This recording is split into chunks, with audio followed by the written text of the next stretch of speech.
रंगा सियार पंचतंत्र की कहानी। एक बार की बात है कि एक सियार जंगल में एक पुराने पेड़ के नीचे खड़ा था। पूरा पेड़ हवा के तेज झोंके से गिर पड़ा।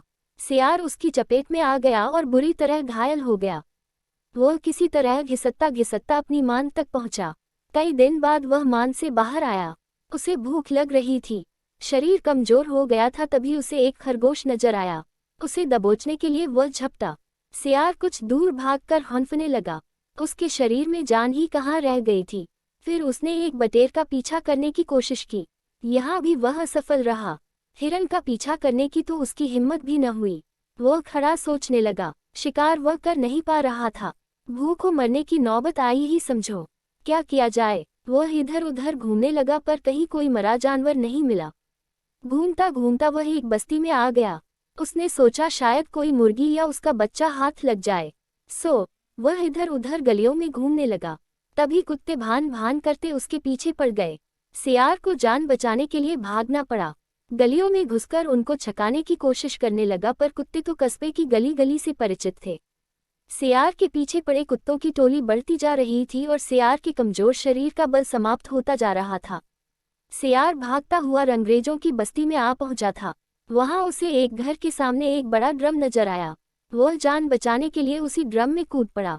ड्रम में रंगरेज ने कपड़े रंगने के लिए रंग घोल रखा था। कुत्तों का टोला भौंकता चला गया। सियार सांस रोककर रंग में डूबा रहा। वह केवल सांस लेने के लिए अपनी थूथनी बाहर निकालता।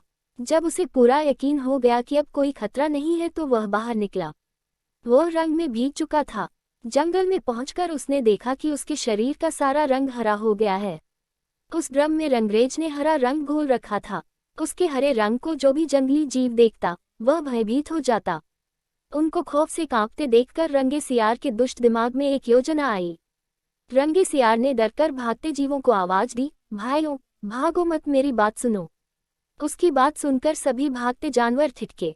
उनके ठिठकने का रंगे सियार ने फायदा उठाया और बोला, देखो देखो मेरा रंग।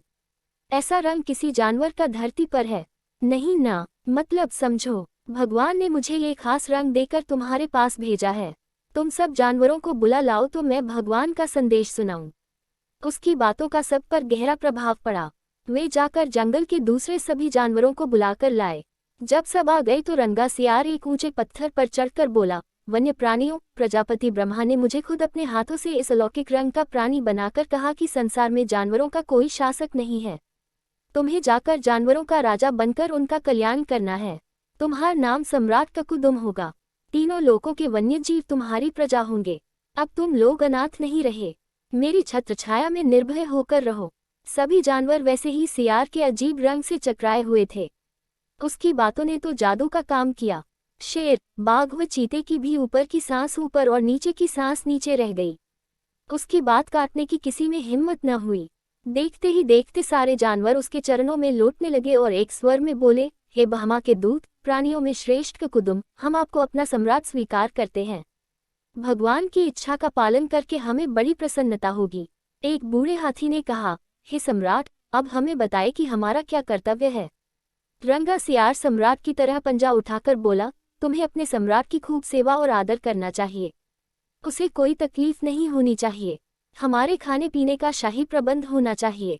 शेर ने सिर झुकाकर कहा, महाराज ऐसा ही होगा। आपकी सेवा करके हमारा जीवन धन्य हो जाएगा। बस सम्राट ककुदुम बने रंगे सियार के शाही ठाठ हो गए। वह राजसी शान से रहने लगा। कई लोमड़ियां उसकी सेवा में लगी रहती, भालू पंखा झुलाता। सियार जिस जीव का मांस खाने की इच्छा जाहिर करता उसकी बलि दी जाती। जब सियार घूमने निकलता तो हाथी आगे आगे सूंड उठाकर बिगुल की तरह चिंघाड़ता चलता। दो शेर उसके दोनों ओर कमांडो बॉडीगार्ड की तरह होते। रोज ककुदुम का दरबार भी लगता। रंगे सियार ने एक चालाकी यह कर दी थी कि सम्राट बनते ही सियारों को शाही आदेश जारी कर उस जंगल से भगा दिया था। उसे अपनी जाति के जीवों द्वारा पहचान लिए जाने का खतरा था। एक दिन सम्राट ककुदुम खूब खा पीकर अपने शाही मांद में आराम कर रहा था कि बाहर उजाला देखकर उठा। बाहर आया तो चांदनी रात खिली थी। पास के जंगल में सियारों की टोलियां हु एस की बोली बोल रही थी। उस आवाज को सुनते ही ककुदुम अपना आपा खो बैठा। उसके अंदर के जनजात स्वभाव ने जोर मारा और वह भी मुंह चांद की ओर उठाकर और सियारों के स्वर में मिलाकर हु करने लगा। शेर और बाघ ने उसे हु करते देख लिया। वे चौंके। बाघ बोला, अरे ये तो सियार है, हमें धोखा देकर सम्राट बना रहा, मारो नीच को। शेर और बाघ उसकी ओर लपके और देखते ही देखते उसका तिया पांचा कर डाला। सीखर नकलीपन की पोल देर या सबेर जरूर खुलती है।